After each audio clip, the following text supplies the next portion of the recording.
Mahigit 700 magtutubo na nalugi dahil sa nagsarang sugar mill sa Batangas na bigyan ng tulong pinansyal ng pamahalaan. Alamin yan sa report ni Andrew Bernardo.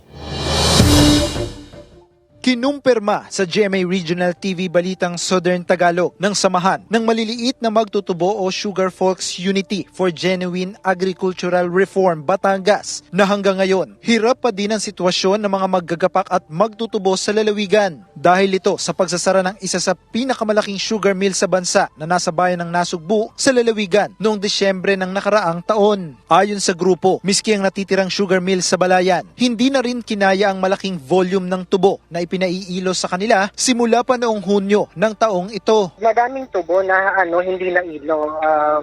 Ibig sabihin, nabulok na lang sila at yung epekto sa mga planters natin, hindi may mga nalugi. Sa tala ng samahan, nasa mahigit 300,000 tonelada ng tubo na aabot sa mahigit 1 bilyong piso ang halaga ng nalugi sa mga magtutubo sa Batangas. Kaya naman, malaking tulong ang ikalawang wave ng financial assistance ng pamahalaan para sa mga magtutubo sa lalawigan. Magkakasunod itong isinagawa sa bayan ng Tuwi, Balayan at lungsod ng Calaca kung saan umabot sa mahigit 900 small farmers ang nakatanggap ng tig 10,000 pesos na ayuda. Nagpapasalamat pa din tayo sa opisina ni Congresswoman Arlene Dosas and ni House Speaker.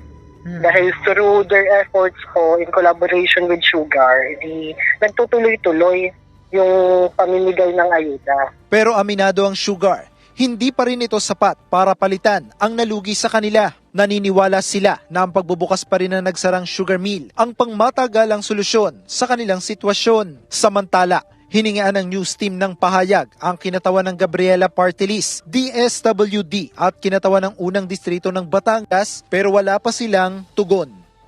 Kasama si Kel Ravaca, Andrew Bernardo, Balitang Southern Tagalog.